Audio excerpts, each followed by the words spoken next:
Yo, I do not want to date. Fucking turn this shit off. Shut the fuck up.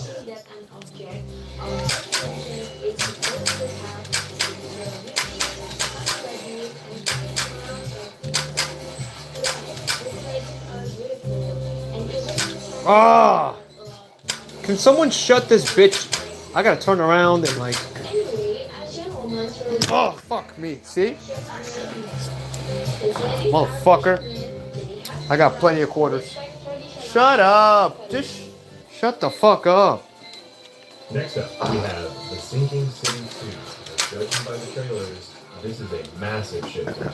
The first game was a bit of a cult hit, but it had its issues. The developers at Frogwares seem to know that, because from what they have shown us, they are pivoting hard into full... Thank you for the likes, guys. I appreciate it. The mechanic they are choosing is the map itself. The city of Arkham looks like it is constantly flooding. And the gameplay... Oh, my, yo, I'm getting railed in the anus here. Suggests you might be forced to use boats to navigate over areas that were previously dry, while monsters swim right underneath. And speaking of monsters, the creature designs in the trailers are genuinely disturbing. We have seen these slimy, deep one-looking creatures swarming in packs, and some... Yo, don't forget to share and subscribe, guys. Like they have way too many limbs. It definitely looks like they are leaning into the body horror this time around. We also got a peek at the UI, and it looks like they are taking inspiration from the Great. The inventory looks like a direct nod to Resident Evil 4's grid system, which implies we are going to be playing Tetris with our items and stressing over resource management. Another big confirmation from the devs is that the detective work is now optional. They said you don't have to solve every mystery to beat the game, but doing so will grant you upgrades. It sounds like a much smarter way to handle the pacing. I rule this mission now. First half of 2026.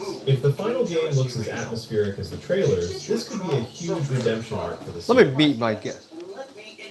Next up, we have one of the most... With knives? That's really nice.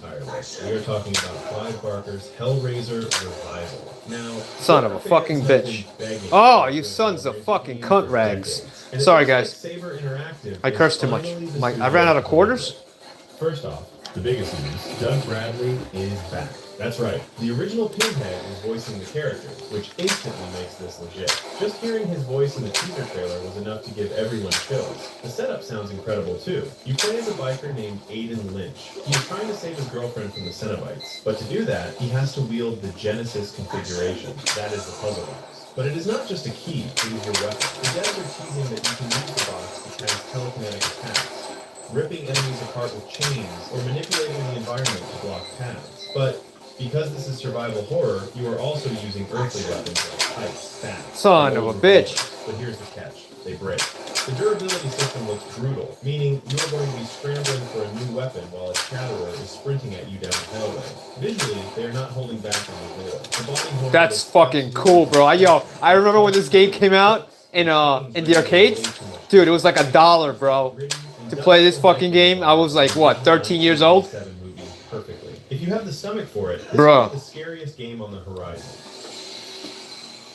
I was fucking 13 years old, bro.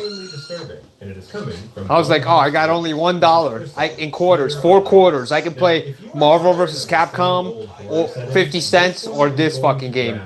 Bro, man, 1997, 1998.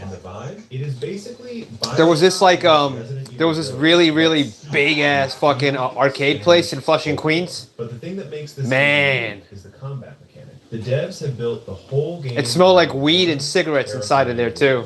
Big time, bro. Big time. When you reload your weapon, you aren't just putting in a clip. The gun actually jabs needles into your hand and drains your own health to fill the chamber. It creates this constant, stressful balance where every shot you take brings you closer to death. And to heal, you have to drain the blood from the enemies. Oh, bro. Speaking of enemies, these things are nightmare fuel. We are talking about porcelain dolls, weeping statues of saints that come to life, and this giant, unkillable stalker called Dolores. She looks like a corrupted version of a religious icon, and she hunts you through the streets while you are frantically trying to manage your blood levels. It looks stylish, it looks gross, and it is dropping in early 2026. If you want a horror game that actually tries something new with its mechanics, this is the one to watch. Now we gotta go help people customize and save hundreds with Liberty Mutual. Where's the best part? There it is. Only pay? Oh, that's hard, bro. Ah!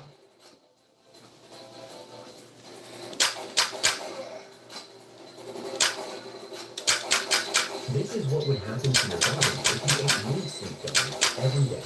Day one, you take your first gummy maybe expecting disappointment. But 20 minutes later, your racing thoughts slow down, and you're falling asleep without tossing and turning for hours. It's like finding a dimmer switch for your brain. Day two, you sleep through the no 3 a.m. wake-ups, no staring at the ceiling, and you actually wake up refreshed instead of like you've been hit by a truck. Day five, your brain fog lifts, and your mind your razor-sharp focus is back. You're actually finishing tasks without that mental fatigue dragging you Yo, don't forget to like the stream, guys. You have more energy than you've ever had. Real energy. Not the jittery caffeine fluid stuff. You're jumping off the bed and your body feels alive again. Day 14. Family and friends start asking what changed. You're different, sharper, more present, more like yourself. Your good mood and patience is back. Day 30. You're looking in the mirror and see the transformation. You see someone who's thriving. Oh my god, I hate these fucking commercials, dude. Before sleep became nightly better. These are the results that make mood sleep gummies different from any other sleep solution. Delta 9 combined with Oh! ashwagandha, I gotta not focus on... ingredients that actually complement. Son of a fucking bitch. Shut the fuck up. I do not want your stupid ass fucking... Sorry, guys. I'm so much... Oh! These guys are... See? See? Of Cthulhu. Now, usually when we talk about Lovecraft games, we think of dark, rainy cities or creepy fishing villages. But the developers at Ace Team are doing something completely different. They are dropping us into a cursed, sun-drenched jungle. The concept here is fascinating. It is a 4-player co-op survival game, but it is not just about shooting monsters. It is about trust. The jungle is filled with ancient forces that mess with your head.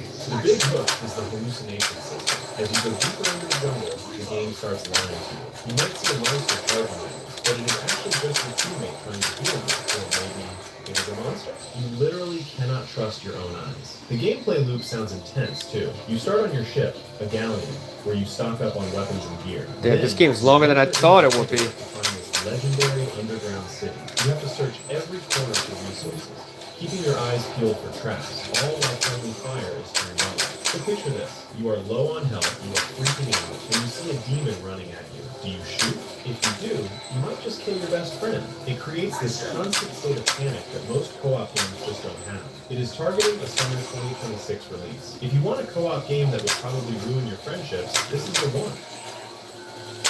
Next up, we have a horror game that feels like Constantine meets Silent Hill. This is The Occultist. Now, usually indie horror games have, let's say, okay voice acting, but not this one. The main character, Alan Rebels, is voiced by Doug Coffey. That is Geralt of Rivia from The Witcher. Hearing his gritty voice in a horror setting instantly makes this feel like a AAA production. The setup is classic but effective. You are traveling to a cursed island called God's The place was run by a macabre cult until 1950, and now it is just filled with restless spirits and frozen souls. But the gameplay is where it gets interesting. There are no guns here. You can't just blast your way out. Your only weapon is a mystic pendulum. The developers are building the entire game around this thing. It has 5 different mechanics.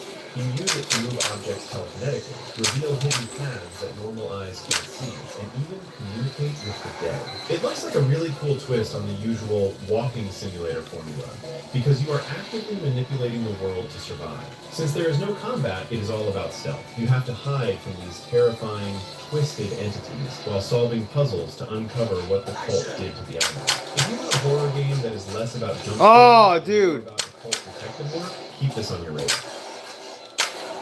Next up, we have Liminal Point.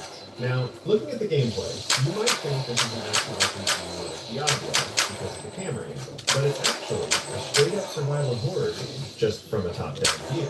You play as Lyra, who is a former rock star from a band called the Fallen Fairies. She gets a voicemail from her missing bandmate and goes back to this foggy island called Ashen Point to find her.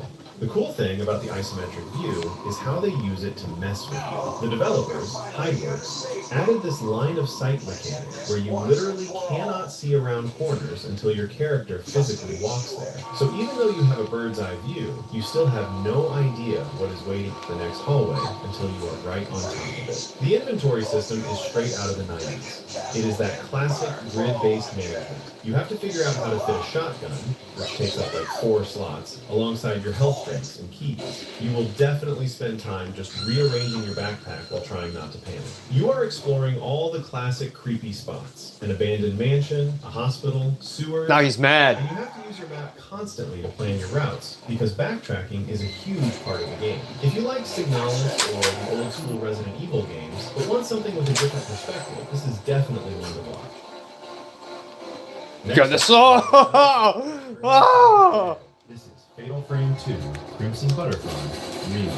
If you played the original on PS2, you know this is widely considered one of the scariest games ever made. And honestly, seeing it with these new graphics is genuinely unsettling. The story is still the classic tragedy. You play as twin sisters, Mio and Mayu, who get lost in a dark, cursed forest and stumble into the Lost Village. The place is abandoned, covered in eternal night. Oh, dude. I would have been broke by now. Koei Tecmo aren't just updating the textures, they are adding brand new mechanics that actually change how you play. The biggest one is the hold hand system. You can now physically hold your sister Mayu's hand while exploring. Doing this actually restores your health and spirit power, which is a cool way to make you want to protect her, but there's a catch. If you are a ghost and Mayu trips, you have to stop and help her up, which creates these incredibly stressful moments where you are frantically trying to save her before a ghost grabs you. The combat is